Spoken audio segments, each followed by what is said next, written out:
जगदंब महाराजांचा सर्वांना नमस्कार. काल कोल्हापूर येथील शक्तिस्वरूप महामाया महालक्ष्मी मातेची कार्तिक एकादशी दिवशी विठ्ठल स्वरूपामध्ये बांधलेली पूजा पाहिली.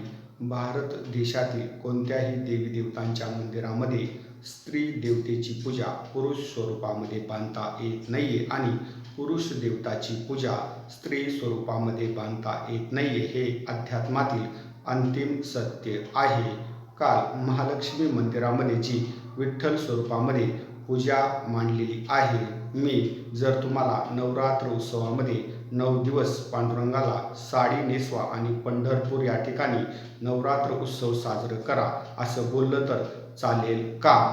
एक वेळ मी महालक्ष्मी मातेची रुक्मिणी मातेच्या स्वरूपामध्ये पूजा मांडली असती तर समजू शकलो असतो.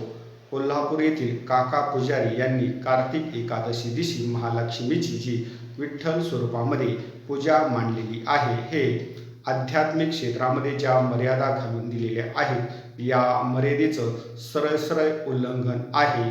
अशी चूक तेथील काका पुजारी यांच्या हातून भविष्यात कधीही होऊ नये, ही एक देवी भक्त म्हणून मी इच्छा व्यक्त करत आहे.